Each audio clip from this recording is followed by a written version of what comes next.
Maintenant, voyons dans une quatrième observation les principes fondamentaux reconnus par les lois de la République. Et ce point-là va nous permettre de nous attarder un peu plus longtemps. Qu'est-ce que c'est que les principes fondamentaux reconnus par les lois de la République ? On avait vu, quand on a examiné ensemble, dans une leçon précédente, que le préambule de 1946 avait, après avoir affirmé son attachement aux principes de la Révolution, et notamment à la déclaration de 1789, il avait réaffirmé son attachement aux principes économiques et sociaux particulièrement nécessaires à notre temps, et, avait-il ajouté, et aux principes fondamentaux reconnus par les lois de la République. Si vous vous souvenez de ce qu'on a dit à l'époque, eh bien, lorsque le constituant crée les principes fondamentaux reconnus par les lois de la République, il se garde bien, dans la Constitution de 1946, d'en donner une définition. C'est la Ve République, et notamment c'est le Conseil constitutionnel, sous la Ve République, qui va donner corps, donner vie à cette notion énigmatique qui est celle des principes fondamentaux reconnus par les lois de la République. Pour qu'un principe soit reconnu comme ayant une valeur constitutionnelle, au sens des principes fondamentaux reconnus par les lois de la République, le Conseil constitutionnel va élaborer une théorie qui repose sur 4 conditions cumulatives qui doivent être remplies. Le professeur Jean Rivero, lorsqu'il étudiait la notion de principes fondamentaux reconnus par les lois de la République, avait l'habitude de dire quel principe, quelle loi, quelle république, et en quoi ce principe est-il fondamental? On va essayer de répondre à ces 4 questions à travers les 4 conditions cumulatives du concept de principes fondamentaux reconnus par les lois de la République. Première condition, le principe doit être issu d'une loi républicaine. Qu'est-ce qu'on veut dire par la République ? La République, c'est une notion à la fois courante, fréquente, mais indéterminée. S'il y a parmi vous des étudiantes ou des étudiants qui s'intéressent par exemple à la numismatique, c'est-à-dire à l'étude des pièces de monnaie, et vous avez la curiosité de regarder une pièce de monnaie, un franc de 1804, c'est-à-dire le franc germinal à l'époque du tout début du Premier Empire, vous verrez sur l'avers de la monnaie, c'est-à-dire sur la première face, le portrait de Napoléon Ier, et avec cette inscription, Napoléon Ier, empereur, et si vous la retournez, vous avez l'avers, donc le revers de la pièce, il sera ajouté empereur de la République française. Donc on peut tout à fait avoir un empereur en République, ça ne pose aucun souci.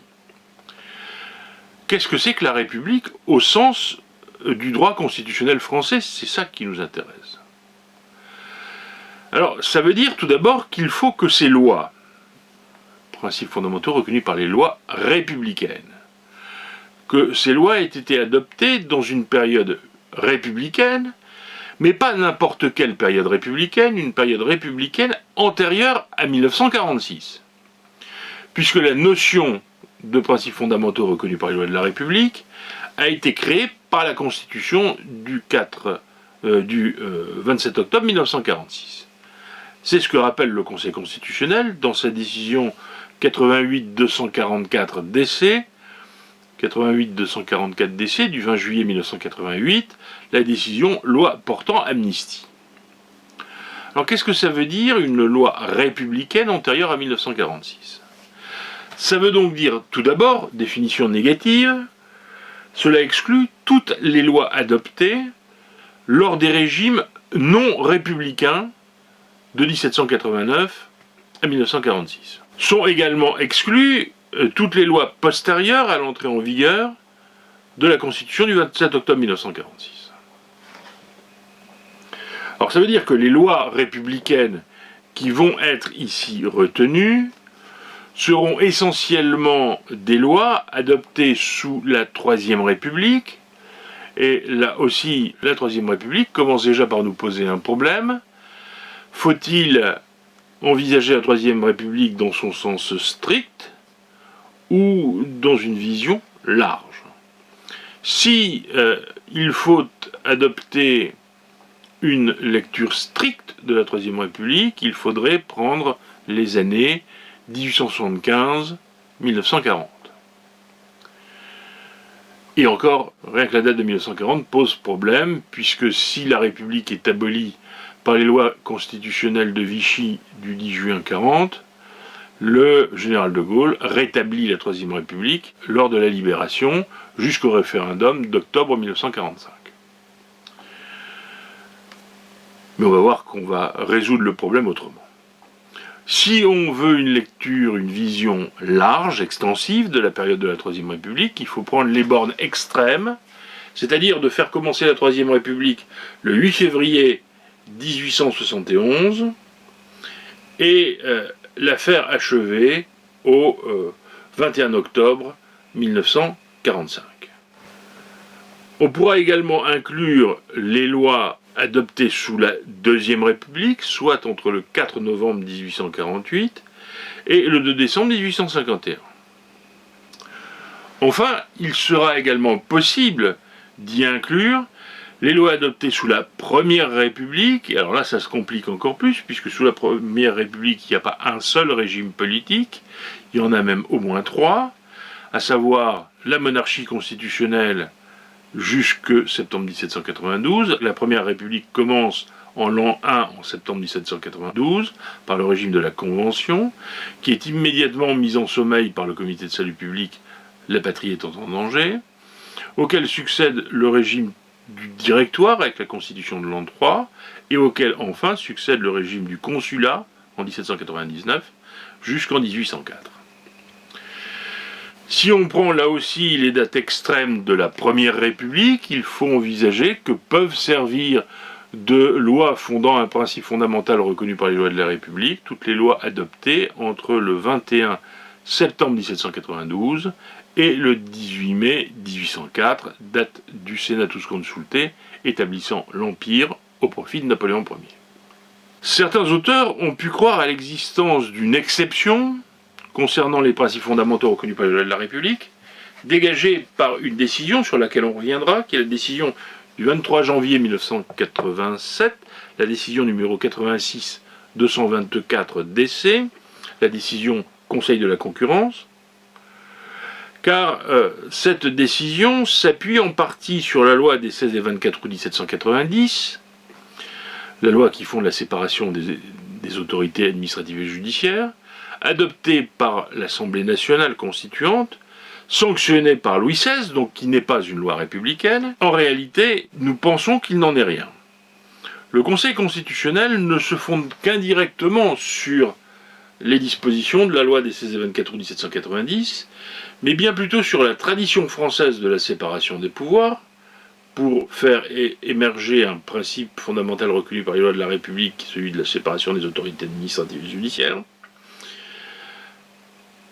Dans le considérant numéro 15 de la décision du 23 janvier 1987, le Conseil constitutionnel dit ceci: considérant que les dispositions des articles 10 et 13 de la loi des 16 et 24 août 1790 et du décret du 16 Fructidor en 3, qui ont posé dans sa généralité le principe de la séparation des autorités administratives et judiciaires, n'ont pas en elles-mêmes valeur constitutionnelle.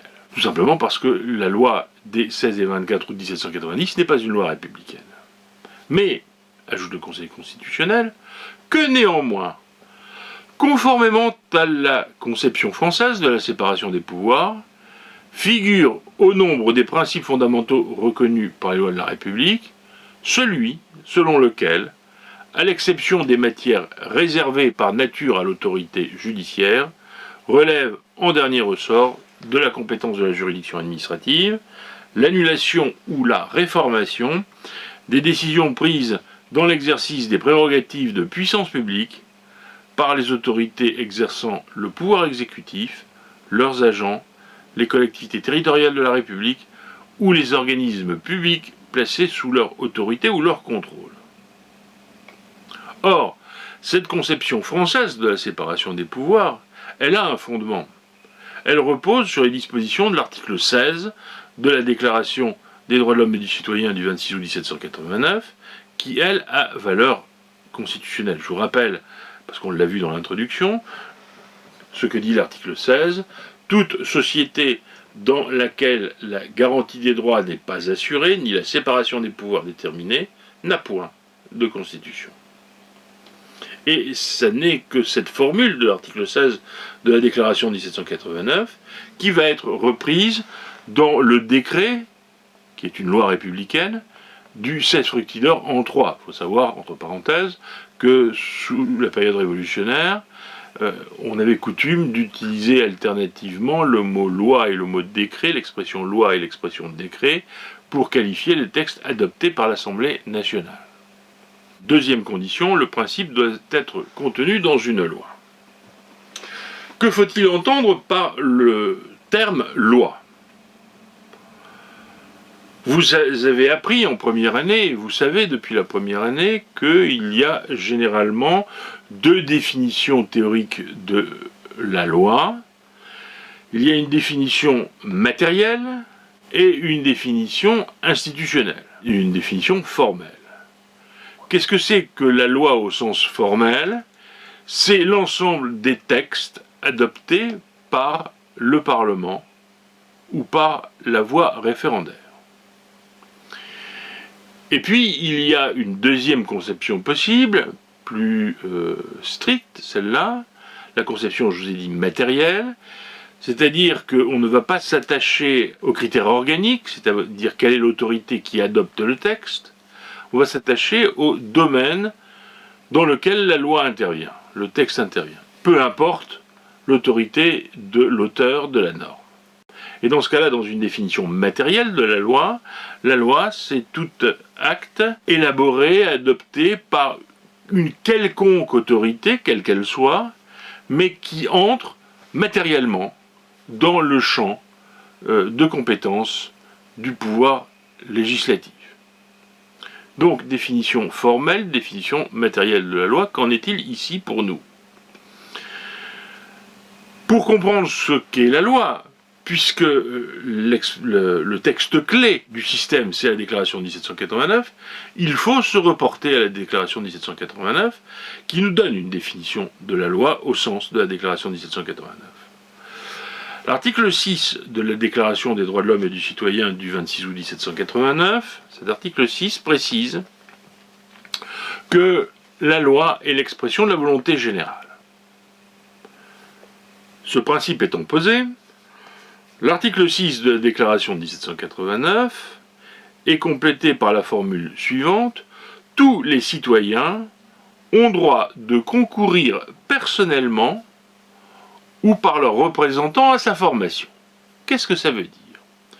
Tous les citoyens ont droit de concourir personnellement ou par leurs représentants à sa formation.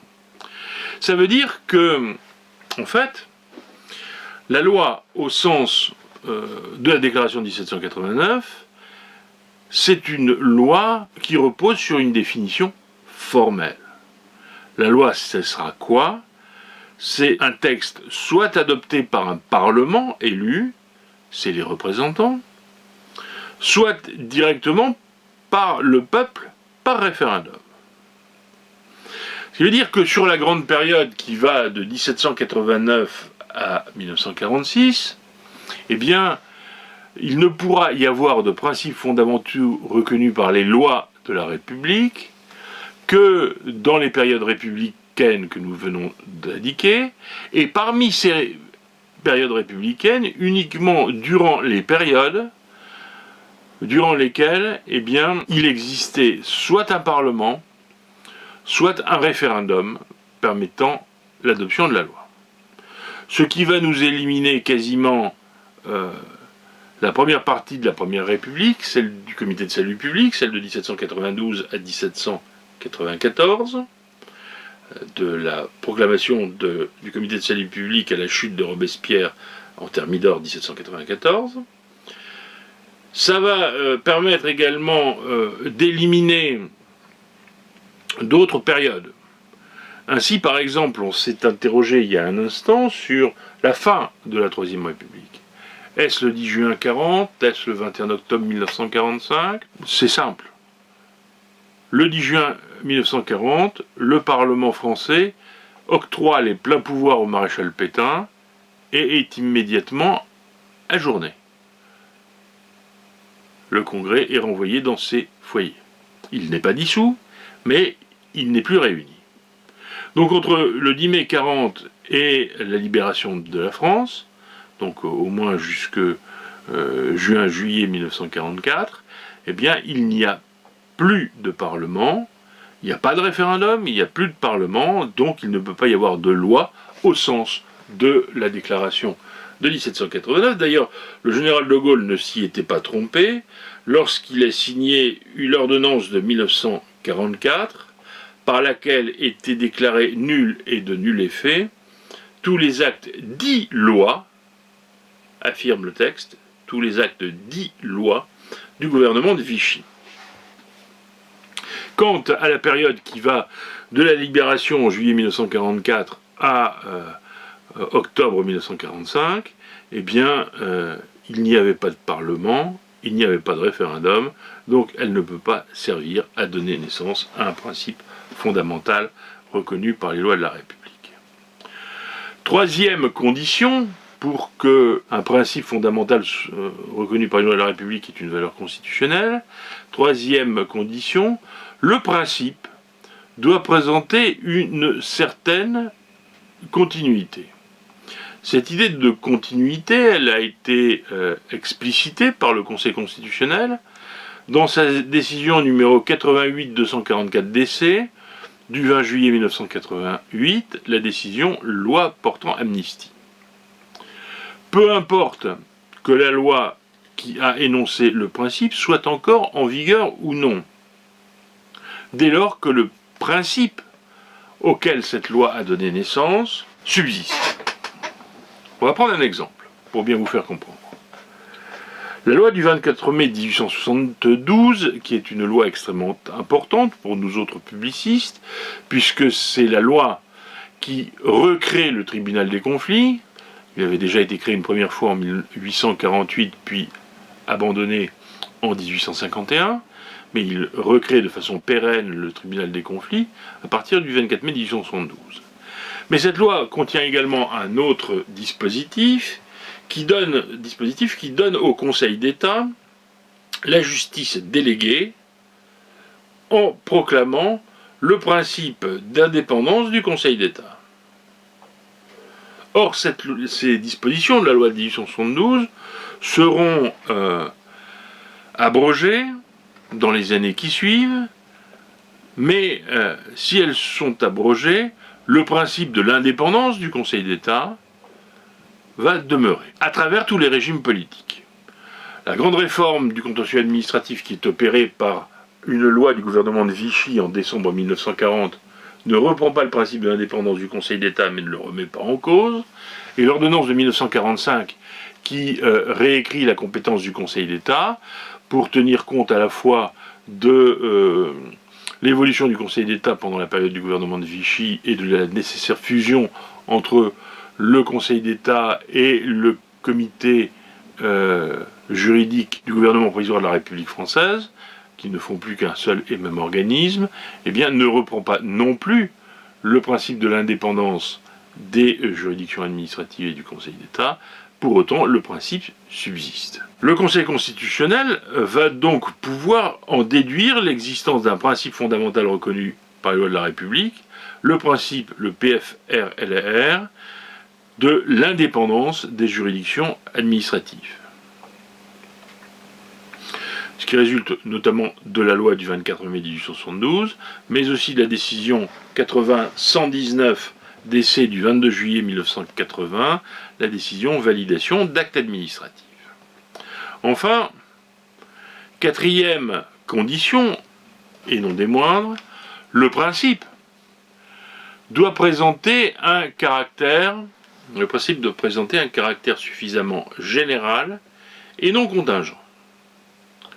C'est ce qui résulte de la décision du Conseil constitutionnel, de deux décisions du Conseil constitutionnel, la décision numéro 93-3 321 DC du 30 juillet 1993 et la décision numéro 97 393 DC du 18 décembre 1997. Il résulte de ces deux décisions que cela ne signifie pas que c'est la loi qui a valeur constitutionnelle, mais c'est le principe qu'elle énonce. Prenons deux exemples, là aussi, pour essayer de bien comprendre. Reprenons, si vous le voulez bien, tout d'abord, le principe du PFRLR d'indépendance des juridictions administratives. En vertu de ce principe d'indépendance des juridictions administratives, le Conseil constitutionnel considère que ce principe d'indépendance s'applique, qu'il vaut pour toutes les juridictions administratives. Alors que la loi qui lui sert de fondement, la loi du 24 mai 1872, n'était à l'époque relative qu'au Conseil d'État et au tribunal des conflits, puisque à l'époque, en 1872, il n'existait en droit administratif qu'un ordre de juridiction, le Conseil d'État. Les cours administratives d'appel ne seront pas créés avant la loi du 31 décembre 1987, et il existe bien à l'époque déjà, depuis la Révolution, ce qu'on a appelé des conseils de préfecture, mais qui n'ont qu'une compétence d'attribution en matière notamment de dommages de travaux publics. Or, le Conseil constitutionnel va faire application de ce principe fondamental reconnu par les lois de la République à toutes les juridictions administratives, à savoir, d'une part, les juridictions administratives classiques, Conseil d'État, tribunal des conflits, mais aussi les juridictions administratives inférieures, à savoir les cours administratifs d'appel et les tribunaux administratifs qui, en 1953, ont remplacé les conseils de préfecture, mais pas seulement. Elles vont également appliquer ce principe aux autres juridictions administratives, et on pense par exemple aux juridictions administratives financières, la Cour des comptes, par exemple, et les juridictions inférieures, les chambres régionales des comptes, ou encore la Cour de discipline budgétaire et financière. Et la liste ne s'arrête pas là, le principe va s'appliquer également à tout ce qui a trait aux juridictions administratives dites spéciales, et on pense notamment aux juridictions ordinales, c'est-à-dire par exemple les ordres professionnels réunis en sections disciplinaires, comme par exemple le CNESER, le Conseil national de l'enseignement supérieur et de la recherche, en section disciplinaire, qui vise à juger les étudiants et les enseignants en appel, des conseils de discipline des universités. Ça concerne également les ordres disciplinaires tels que la section disciplinaire de l'ordre des médecins, qui juge les médecins, les juridictions ordinales, comme on les appelle, les juridictions ordinales, comme par exemple aussi le conseil de discipline des pharmaciens, des architectes, etc. Donc, je vous renvoie aux arrêts de 1944 du Conseil d'État, les arrêts Bougain et Montpeur, sur les juridictions ordinales. Et que vous avez dû voir en deuxième année. Donc, par conséquent, le principe a un caractère extrêmement plus général que la simple loi du 24 mai 1872 en la matière. Deuxième exemple du fait que le principe doit présenter un caractère suffisamment général et non contingent.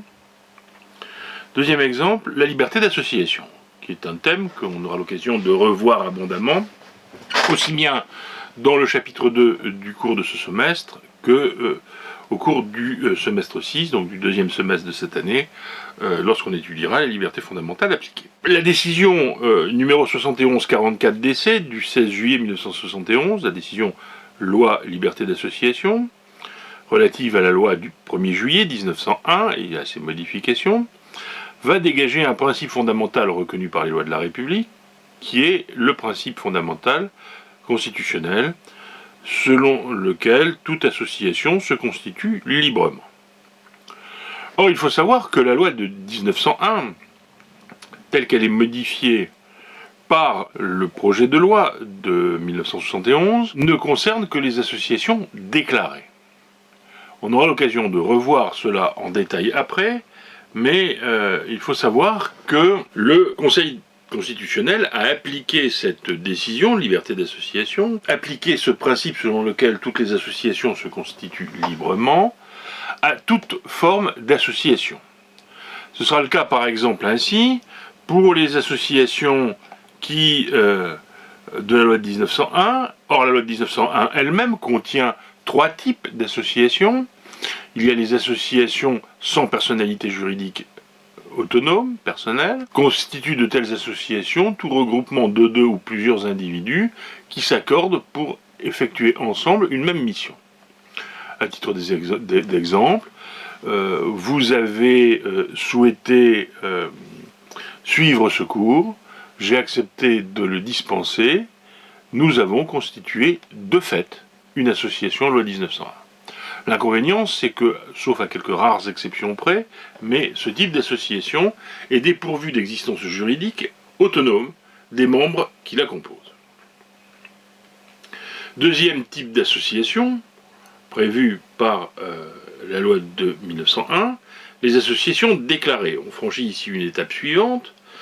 Les associations déclarées sont des associations qui se sont constituées librement, pour lesquelles les membres fondateurs ont souhaité donner une personnalité juridique indépendante, et donc qui nécessite une formalité supplémentaire. Cette formalité supplémentaire, c'est une déclaration préalable en préfecture, dans laquelle les fondateurs de l'association rédigent des statuts, attribuent des responsabilités et des postes, expliquent l'objet social de l'association, au passage se délestent d'une modique somme de plusieurs centaines d'euros pour l'insertion de l'avis de constitution de cette association, de cette déclaration d'association au journal officiel, et une fois que tout ça est déposé en préfecture, eh bien, l'autorité administrative est dans une situation de compétence liée, elle ne peut s'opposer à la déclaration de cette association qui, de fait,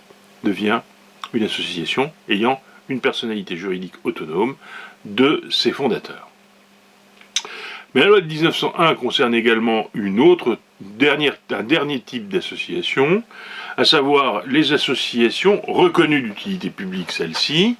Les associations reconnues d'utilité publique sont des associations qui sont déclarées, mais qui, en plus de ça, ont vu leur mission examinée par le Conseil d'État, et s'il donne son accord, le Premier ministre prendra un décret de reconnaissance d'utilité publique, un décret en Conseil d'État, qui permettra à ces associations de bénéficier d'avantages que les autres associations déclarées n'ont pas, tels que par exemple la possibilité de collecter des fonds, des dons, des legs, en franchise totale fiscale.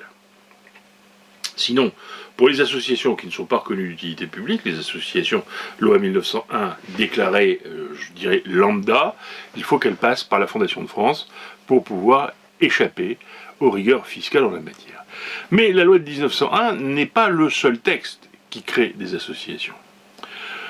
Il y a des associations loi 1901 qui ont un fondement constitutionnel. C'est par exemple les associations politiques, les partis politiques dont le statut est prévu par la Constitution.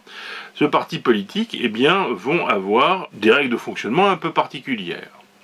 Vous avez aussi les associations cultuelles, qui sont encadrées par les lois de 1905 et de 1907, les lois de séparation des églises et de l'État, qui prévoyaient la reversion des bâtiments cultuels à des associations cultuelles strictement encadrées et qui ont des règles de fonctionnement un peu particulières. Vous avez également des associations spéciales, les associations qui sont sous le régime juridique de l'Alsace-Moselle, suite au retour de l'Alsace, des 2 départements alsaciens, le Bas-Rhin et le Haut-Rhin, et du département de la Moselle, dans le territoire républicain à partir de 1919. Vous avez également des associations professionnelles, comme par exemple les syndicats. Donc vous avez toute une série d'associations qui ne sont pas dans la loi qui a servi à faire éclore le principe fondamental reconnu par les lois de la République, selon lequel les associations se constituent librement, mais le principe vaut pour tous les types d'associations. Alors, avant de vous donner la liste des principes fondamentaux reconnus par les lois de la République, encore faut-il ajouter une dernière précision, en forme d'un peu de conclusion, à savoir que le Conseil constitutionnel, et je fais attention aux expressions à utiliser, et je vous demande de faire de même, le Conseil constitutionnel ne crée pas, n'invente pas les principes fondamentaux reconnus par les lois de la République. Les principes fondamentaux reconnus par les lois de la République, puisqu'ils sont antérieurs à 1946, sont antérieurs à la création du Conseil constitutionnel. Et donc, par conséquent, le Conseil constitutionnel ne fait que révéler l'existence de ces principes au cas par cas. Si vous voulez, pour celles et ceux qui aiment un peu la photographie, lorsqu'on était encore dans le système de l'argentique, il fallait tremper les pellicules dans un bain révélateur et progressivement vous voyez apparaître l'image de la photo qui s'imprimait sur le papier. Eh bien, le principe fondamental reconnu par les lois de la République répond à la même idée. Le Conseil constitutionnel va révéler l'existence d'un principe en fonction des besoins du moment et en fonction des textes existants. C'est la raison pour laquelle il y a très peu de principes fondamentaux reconnus par les lois de la République qui ont été révélés par le Conseil constitutionnel. Entre 1971 et 2021, donc en 50 ans d'existence, eh bien, il y a eu en tout et pour tout, à ce jour, 11 principes fondamentaux reconnus par les lois de la République, révélés par le Conseil constitutionnel. Alors voilà ces 11 principes. Premier principe, et historiquement le premier, la liberté d'association. Deuxième principe, les droits de la défense, qui avaient déjà été dégagés comme étant des principes généraux du droit, on y reviendra dans des décisions de 1944 du Conseil d'État, l'arrêt Dame-Veuve-Trompier-Gravier, mais que le Conseil constitutionnel a érigé en principe constitutionnel. La liberté individuelle, la liberté d'enseignement, quatrième principe fondamental. Cinquième principe, le principe de la liberté de conscience. Sixième principe, l'indépendance de la juridiction administrative, qu'on a déjà évoqué. Septième principe, le principe de l'indépendance des professeurs des universités et des maîtres de conférences des universités, qui a été énoncé par deux décisions du Conseil constitutionnel. La première, qui est la décision 83-165 DC du 20 janvier 1984, la décision liberté universitaire, et la décision 94-355 DC du 10 janvier 1995.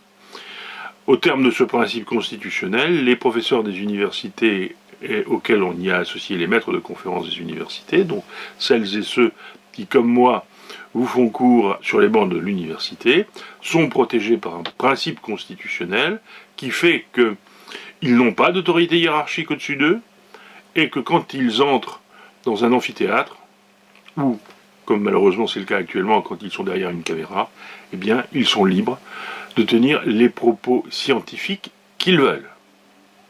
C'est extrêmement important, ce principe de l'indépendance des professeurs des universités, qui justifie d'ailleurs que les fonctions, et j'ai un certain nombre de collègues qui le font, que les fonctions de professeurs des universités sont tout à fait compatibles avec l'exercice d'un mandat parlementaire. Lorsqu'un fonctionnaire, ce qui est le cas d'un professeur d'université, est élu député ou est élu sénateur, il doit, dans ce cas-là, être placé automatiquement en détachement. Sauf s'il est professeur d'université ou maître de conférence, auquel cas il peut cumuler les deux. C'est le principe de l'indépendance des professeurs d'université qui fait qu'on ne peut pas revenir sur ce qu'ils disent au plan, bien entendu, universitaire. Ne confondez pas tout. Huitième principe fondamental reconnu par les lois de la République, le principe de la compétence exclusive de la juridiction administrative, le principe de la compétence exclusive de la juridiction administrative pour l'annulation ou la réformation des décisions prises dans l'exercice des prérogatives de puissance publique. Et ce qui fait que, par exemple, ce noyau dur de la compétence des juridictions administratives fait qu'on ne pourra pas transférer à la juridiction judiciaire des le contrôle de l'annulation ou de la réformation des actes de puissance publique qui ne peuvent être examinés que par le juge administratif. Neuvième principe fondamental reconnu par les lois de la République, le principe selon lequel l'autorité judiciaire est la gardienne de la propriété privée immobilière.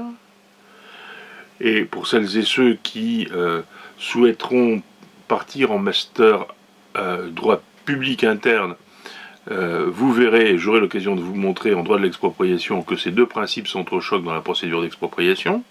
Le principe de la compétence exclusive de l'autorité judiciaire comme gardienne de la propriété privée et le principe de la compétence exclusive de la juridiction administrative pour l'annulation ou la réformation des décisions prises dans l'exercice des prérogatives de puissance publique. Dixième principe fondamental reconnu par les lois de la République, l'existence d'une justice pénale des mineurs distincte de la justice pénale pour les adultes.